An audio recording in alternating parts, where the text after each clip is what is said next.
homem é um ser inteligente, sem sombra de dúvida. Foi capaz e é capaz de criar coisas que a gente para refletir e temos a certeza, a convicção que Deus deu essa capacidade ao homem. Façamos o homem a nossa imagem e semelhança. E alguns atributos, como os atributos comunicáveis de Deus, ele compartilhou conosco. Ele compartilhou conosco. E você vê expressado em várias coisas a capacidade do homem criar certas coisas que nós ficamos de cabelo em pé, com tamanha inteligência. Mas herdamos do Pai. Mas muitas outras vezes o homem age de uma forma totalmente ignorante, como se o cérebro dele fosse do tamanho de um caroço de feijão. Como assim? Considero de uma ignorância extrema quando alguém, muitas das vezes, se refere a algo, falando até positivamente, mas a gente vê claramente que ele não conhece nada do assunto. Mas, muitas das vezes, se apresenta como um expert do tema, mas não conhece nada do tema. Exemplo, agora eu quero trazer, eu não sei se vocês já ouviram falar, de alguns céticos que são contrários à palavra de Deus e dizem, a palavra de Deus, Bíblia, que nada, isso aí foi escrita por homens. Não tem nenhuma veracidade. Os homens colocaram o que quiseram aí. Totalmente ignorante da parte deles. A Bíblia foi escrita por homens? Sim. Mas 100% inspirada por Deus. Sem tirar e sem pôr. Pessoas de diversos tempos que, ao escreverem o texto após texto, dos seus testemunhos e suas vivências para com Deus, pessoas umas contemporâneas uma das outras, mas outras que nunca se viram, nunca se conheceram. Mas os textos, a Bíblia Sagrada se encaixa como peças de um quebra-cabeça, de um relógio suíço, perfeita.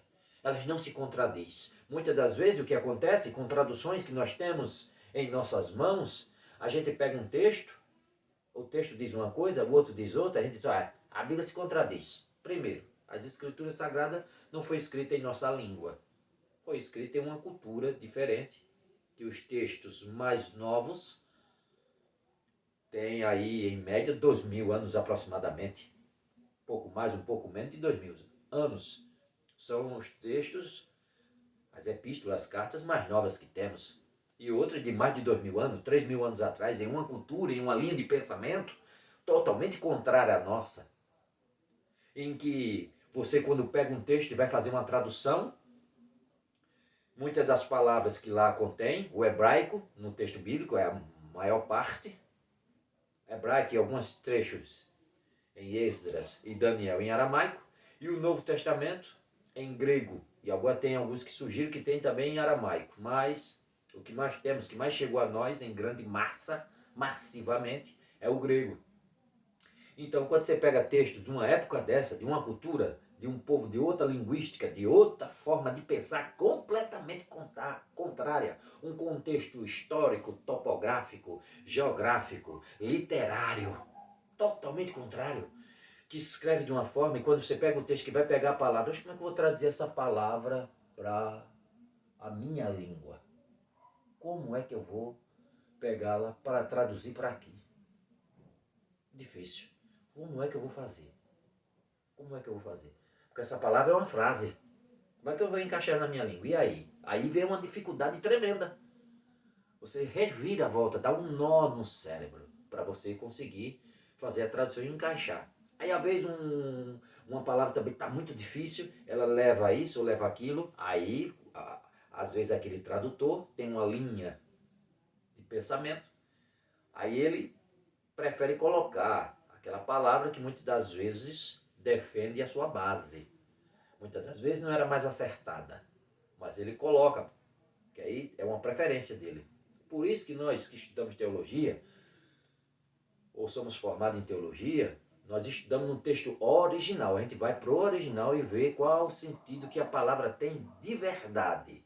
E não que tradução A ou B diga. Eu tenho várias traduções aqui e eu vejo que tem umas que tá em uma forma um pouco diferente daquela, mas é a mesma coisa. Você vê, só é por exemplo, Salmo 1, bem-aventurado o homem que não segue os conselhos do ímpio. Aí tem outra tradução mais atual, feliz do homem que não segue os conselhos do ímpio. Ó, feliz, tá certo, é uma forma mais clássica. E uma forma mais direta, mais atual, mas tá certo. Agora tem outras não, que é uma completa diferença. Fala de um jeito e outro fala do outro. Vixe, aqui está muito diferente essa palavra, como mudou o sentido. Então tem que ver isso.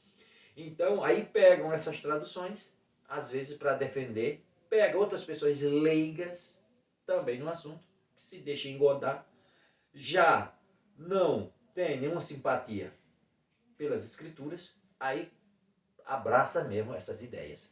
E pega a assertiva afirmação desses hereges, pega o texto aqui, o texto se contradiz, ó. Tá vendo? Mas não é contradição. Vamos para o texto original? Quando vai para o texto original é aqui a palavra, tá vendo? Nos contradiz. Ou seja, é um quebra-cabeça perfeito, é um encaixe.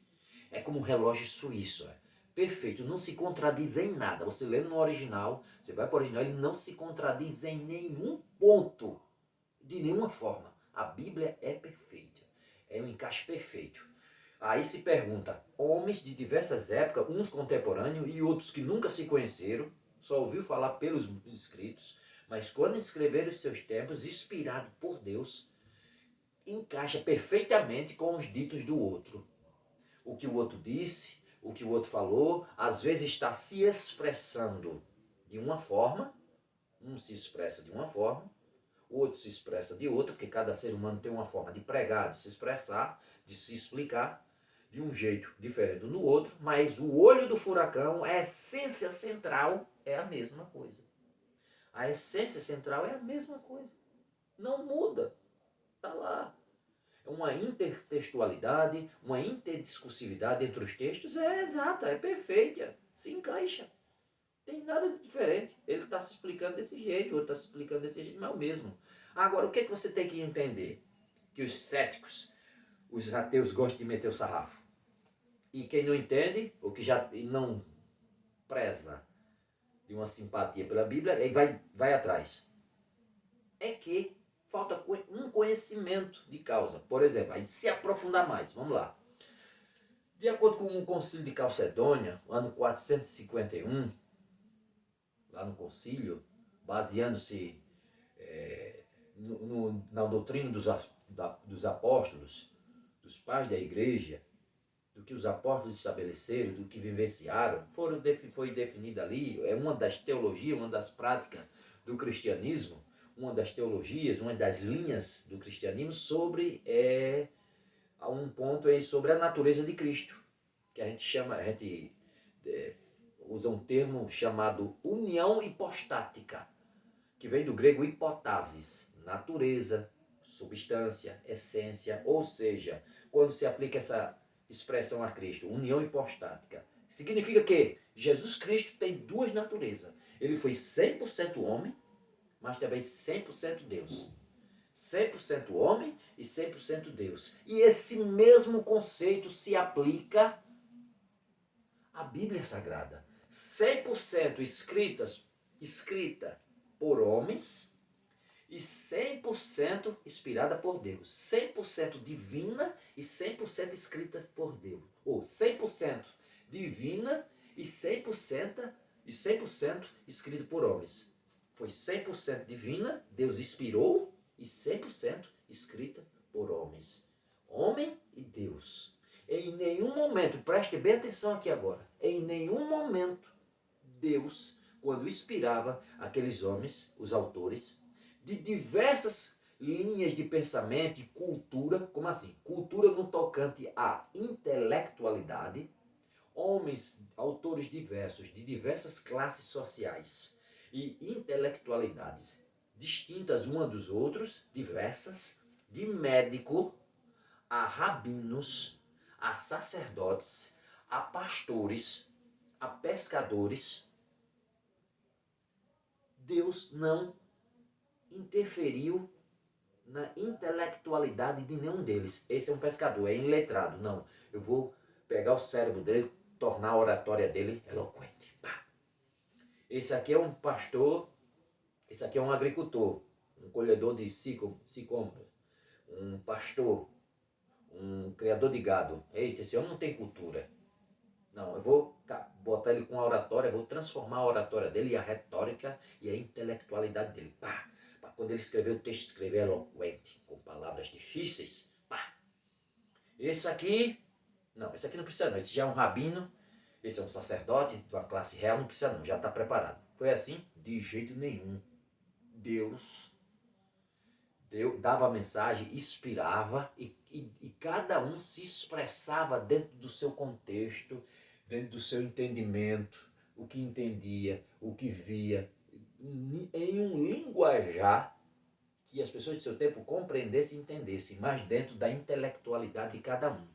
Tanto que, quando você pega textos no original, como por exemplo, as cartas, você vê Paulo nas suas escritas, e você vê outros, que ali foi escrito em grego, você vê uns gregos no Novo Testamento, umas cartas com um grego mais polido, e uns gregos mais diferente, que até se desconfia. Por exemplo, a primeira carta de Pedro, que muitos falam, diz que não foi ele, porque aquele grego que está ali é um grego polido, porque nos tempos do grego, nos tempos a qual foi escrito, um grego koiné, que era um grego comum, um grego mais, como diz os eloquentes da época, um grego semetizado,